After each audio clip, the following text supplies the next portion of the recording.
Growing up as a Gator fan, the biggest rivals that were to the Florida Gators were easily Florida State, Georgia, Tennessee, LSU. I can't really count Miami because Florida and Miami stopped playing each other throughout my lifetime. I was born in '99. I wasn't born when Florida was in Miami were in the midst of playing each other every single year. But I know fans of both programs that are older than me talk about how big the rivalry was back in the '80s and '90s. Um, but the thing about those rivalries is that growing up, I never had a reason to dislike the UCF Knights, which is a college out in Orlando. That was until 2017. 2017, UCF came out of nowhere and had an undefeated season. Went 13-0. Went the very next year, 12-1. Won their conferences in back-to-back years, the American Athletic Conference, and they had one of the best runs for any Group of Five school of modern memory. And I don't take that away from them. I think they should be proud of what they did. But there's a difference between being proud and being delusional. And ever since then, UCF fans have gotten this delusion of grandeur, thinking that UCF is now a part of what is now known as the Big Four, and I say that with quotation marks, in the Sunshine State. And traditionally, it's been known as the Big Three between Florida, Miami, and Florida State. Well, I'm sorry, UCF fans, but until you win some actual national titles, not the national title that you claimed in 2017, I'm talking about like actually playing in a national title game and winning it, you don't deserve a seat at the table with Florida, Miami, and Florida State. You just don't. I get it. You have had a great run over the last what 7, 8 years, but so what? You've had a good run for 7 or 8 years. Florida State, and Miami have all had their great runs throughout the '80s and '90s, and even a little bit in the 2000s. Um, UCF has never won a legitimate national title. They've never had a Heisman Trophy winner, and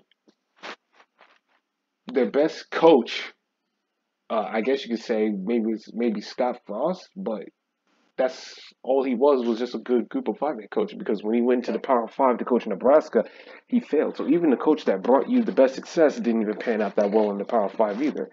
And if you're a UCF fan, if you think you can just waltz into the Big 12 this year and think that you're gonna have uh, just dominate the competition, you're wrong. You're gonna have to adjust to it because you're gonna be playing against Texas and Oklahoma, and you're also gonna be playing against Baylor and Oklahoma State and Texas Tech, Kansas State, and an improving Kansas Jayhawks team. You're not gonna have Group of Five competition like you did in Conference USA or in the American Athletic Conference. It's not going to be an easy road for you. It's not. It's going to take some adjusting. Now, maybe years down the road, maybe you can become a perennial powerhouse in the Big 12 and you become more of a more relevant team. And maybe then you can have a little bit more credibility in your claim that it's now the Big Four. But it's not. It's not the Big Four. It's four Power Five schools now in the Sunshine State, but it's not the Big Four yet. Um, Right here is an article by Dean Straka of CBS Sports talking about how Gus Malzahn says the Knights are among the big four college football teams in the Sunshine State. No, you're just the fourth Power Five school, and this is your first year this year. Uh, you have not been a part of the conversation for a long time, even when you were winning those games over the last 6, 7 years, and you don't deserve to be. It's group of five competition. A win is not a win in college football. Winning in the Power Five is always going to be viewed 15 times more impressive than it is winning in the Group of Five. As you saw with Cincinnati in the 2021 playoffs, they went undefeated in the regular season, won their conference as an undefeated team, went up against Alabama, and they got smoked. I think the score was like what 27-6, if I remember correctly.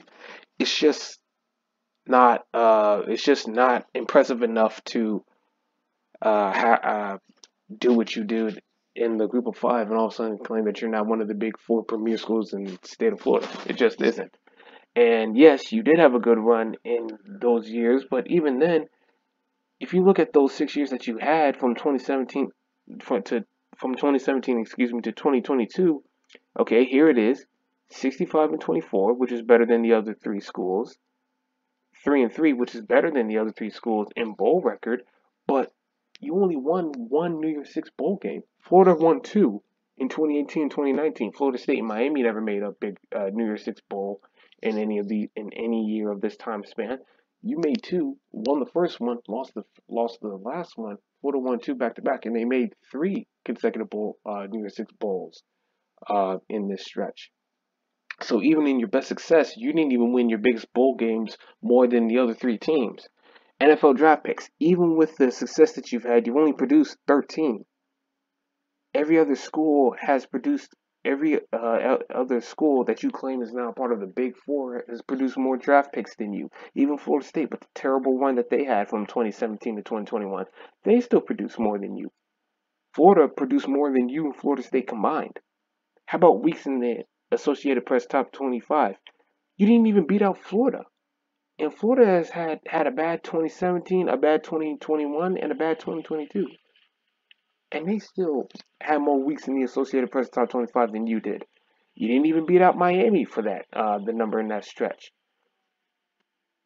It's just, you're just not a part of the Big Four. It's not. And until you win more decisively, more consistently on the grand scale of college football, which is now the Power Five, until you do that on a more consistent basis, and you've shown that you can uh, continue that stretch of success, you don't deserve to be a part of the conversation. Yeah, what you've done is impressive, and I'm not trying to spit on it, but to claim that you're now part of the Big Four, that you're just as good, if not better than these programs, is false. And even with the amounts, and if you want to prove that, you're going to have to beat out all three of these teams for recruiting and on the field as well. Yeah, you beat Florida in 2021 in the Gasparilla Bowl, but Florida was 6-7 that year.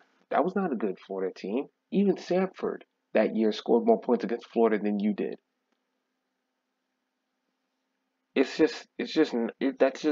That's not an impressive victory for UCF. It's impressive for UCF because UCF does not have the standards that Florida, Miami, and Florida State have.